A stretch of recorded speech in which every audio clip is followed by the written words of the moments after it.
বঙ্গোপসাগর বা বে অফ বেঙ্গল পৃথিবীর বৃহত্তম উপসাগর। এই সাগরের চারপাশে আছে ৫টি দেশ। এসব দেশের মধ্যে সবচেয়ে বড় দেশ ভারত। জনসংখ্যাতেও শীর্ষে এই দেশটি। এখানে আছে বিশ্বের ৮ম জনবহুল দেশ বাংলাদেশ। আর এই বঙ্গোপসাগর ঘিরেই এখন চোখ বিশ্বের সব বড় পরাশক্তির।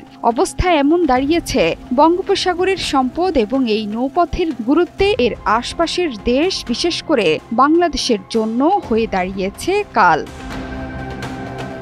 বঙ্গোপসাগরের গুরুত্ব বোঝাতে গেলে বলতে হয় ১৯ শতকের শেষের দিকে মার্কিন নৌকৌশলবিদ Alfred Thayer Mahan The Interest of America in Sea Power বইতে লেখা হয়েছে, সমুদ্র বাণিজ্য বা নৌশক্তি যেভাবেই হোক, সমুদ্র যার নিয়ন্ত্রণে থাকবে তার পক্ষে পৃথিবী নিয়ন্ত্রণ করা সম্ভব। বর্তমানে বিশ্ব বাণিজ্যের ৯০% হয় সমুদ্রপথে। এখন যে কোনো ব্র্যান্ডের পুরাতন এসি বদলে নতুন ওয়ালটন এসিতে উপভোগ করুন ২৫% ছাড়।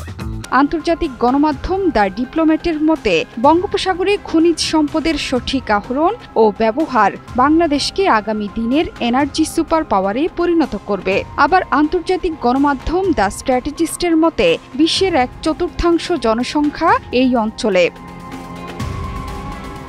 ইন্দো প্রশান্ত মহাসাগরীয় অঞ্চলে এখন যে প্রতিদ্বন্দ্বিতা চলছে তার গুরুত্বপূর্ণ ক্ষেত্র বঙ্গোপসাগর। মিয়ানমার নিয়ে চীনের আগ্রহ বাড়ছেই, যার নেপথ্যে সাগরের গুরুত্বই সবচেয়ে বেশি। এখানে প্রবেশ করতে হলে মিয়ানমারকে প্রয়োজন চীনের। শুধু চীন কেন, বিশ্বের শক্তিধর দেশ রাশিয়ার সাথেও মিয়ানমারের সম্পর্ক খুব ভালো। এই অঞ্চলের দিকে নজর আছে রুশ প্রেসিডেন্ট ভ্লাদিমির পুতিনেরও। অন্যদিকে চীন প্রতিযোগী দেশগুলোর নৌবাহিনীর ওপর নজরদারি করতে চায়।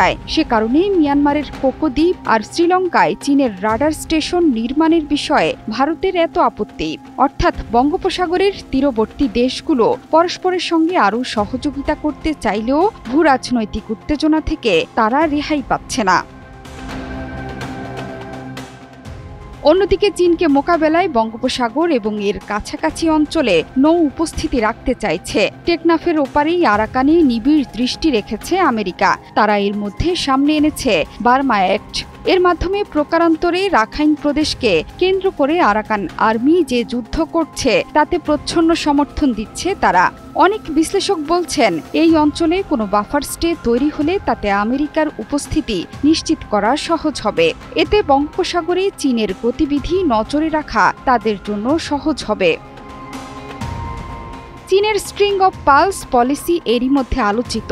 অর্থাৎ ভারতকে ঘিরে এই অঞ্চলে বিভিন্ন বন্দর নিজেদের করে নিয়ে সেখানে নিজেদের উপস্থিতি জানান দিতে চাইছে তারা। ভারতও বসে নেই, তারাও নিচ্ছে পাল্টা পদক্ষেপ। চীন যে ভারতের আশপাশে উপস্থিতি বৃদ্ধি করে তার ঘাড়ে নিঃশ্বাস ফেলছে, সেই বাস্তবতা থেকেই মূলত ভারতের এই তাগিদ। কলম্বো বন্দরের একাংশের উন্নয়ন করছে চীন, আরেক অংশ করছে ভারতের আদানি গোষ্ঠী। সেখানে আবার অর্থায়ন আছে যুক্তরাষ্ট্রের। এভাবেই বাংলাদেশ সংলগ্ন বঙ্গোপসাগর হয়ে উঠেছে বড় শক্তিগুলোর খেলার মাঠ, যেখানে ভয় আছে বাংলাদেশের জন্য। আমেরিকার নেতৃত্বাধীন ইন্দো প্যাসিফিক জোট কোয়াডে যোগ দেওয়ার চাপ আছে। অন্যদিকে চীনের পক্ষ থেকে এ জোটে না যাওয়ার আহ্বানও জানানো হয়েছে। এমন প্রেক্ষিতে একদিকে রাখাইনে আরাকান আর্মির তৎপরতা, অন্যদিকে ভারতের 7 সিস্টার্স ঘিরে নানা বিদ্রোহ বিক্ষোভ বঙ্গোপসাগর এবং বাংলাদেশের আকাশে জমা করছে কালো মেঘ। জোহরা চৌধুরী, সেতু, ৭১।